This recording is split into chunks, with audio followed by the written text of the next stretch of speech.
कभी आपने सोचा है कि शेयर प्राइस चेंज होने से कंपनी को क्या फर्क पड़ता है? या आप भी सिंपली ये मानते हैं कि यदि शेयर प्राइस बढ़ेगा तो कंपनी को फायदा होगा और शेयर प्राइस गिरेगा तो कंपनी को नुकसान होगा?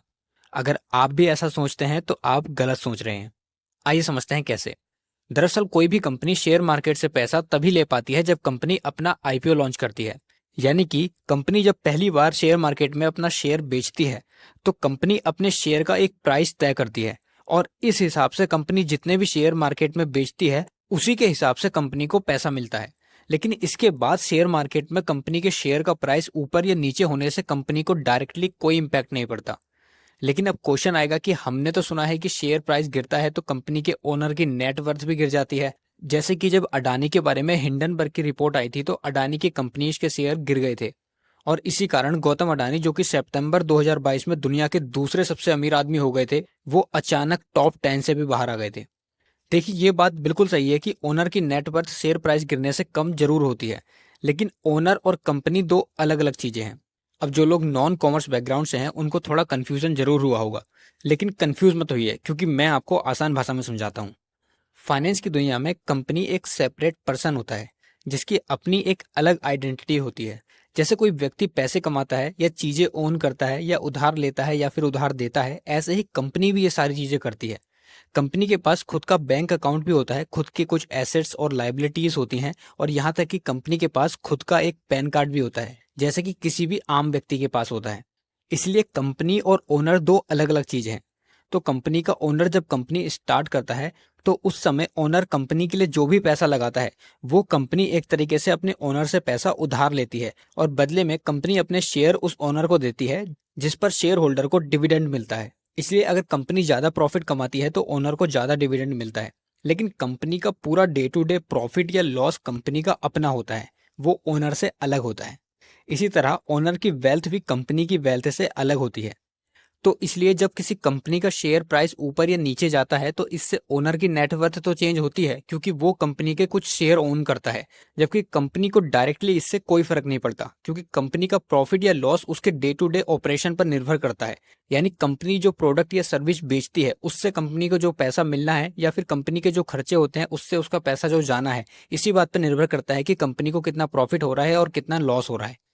इसलिए शेयर मार्केट से केवल नए शेयर लॉन्च करने के टाइम पर या फिर आईपीओ लॉन्च करने के टाइम पर ही कंपनी को पैसा मिलता है और इसके बाद जब शेयर मार्केट में शेयर का प्राइस ऊपर या नीचे होता है इससे कंपनी को डायरेक्टली कोई इम्पैक्ट नहीं पड़ता। अब आपने एक चीज नोटिस की होगी कि मैंने कई बार बोला कि कंपनी को डायरेक्टली कोई इम्पैक्ट नहीं पड़ता। इसका मतलब यह नहीं है कि इनडायरेक्टली कंपनी को कोई फर्क नहीं पड़ता या फिर कंपनी चाहती ही नहीं है कि शेयर प्राइस ऊपर जाए। दरअसल कंपनी के शेयर का प्राइस शेयर मार्केट में ऊपर या नीचे जाने से कंपनी को लॉन्ग टर्म में इनडायरेक्टली इम्पैक्ट पड़ता है। आइए समझते हैं वो कौन कौन से इम्पैक्ट हैं। नंबर एक, परसेप्शन ऑफ वैल्यू। किसी भी शेयर की वैल्यू जब गिरती है तो मार्केट में एक मैसेज जाता है कि कंपनी की फाइनेंशियल हेल्थ ठीक नहीं है और इन्वेस्टर का कंपनी के प्रति कॉन्फिडेंस कम हो जाता है। इससे लॉन्ग टर्म में कंपनी को नुकसान हो सकता है। नंबर दो, रेजिंग कैपिटल।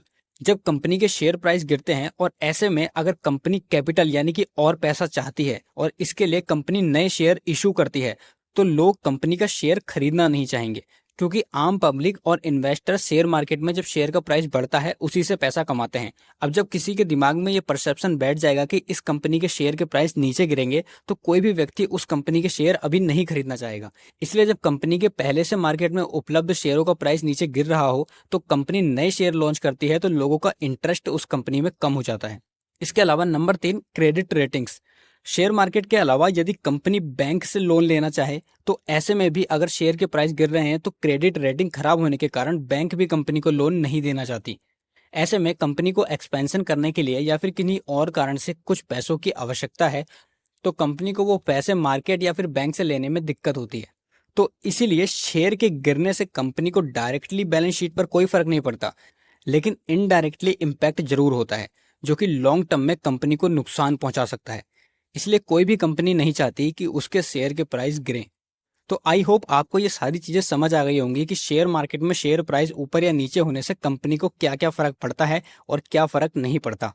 लेकिन इसके अलावा मैं आपको एक बोनस टिप देना चाहता हूँ। अक्सर कंपनियां नहीं चाहती कि उनके शेयर के प्राइस गिरें, क्योंकि उनकी रेपुटेशन मार्केट में खराब हो जाती है। लेकिन शेयर प्राइस गिरने से कंपनी को एक फायदा भी होता है। जब शेयर प्राइस गिरते हैं तो कंपनी के पास मौका होता है कि कंपनी अपने शेयर मार्केट से बाय बैक कर ले।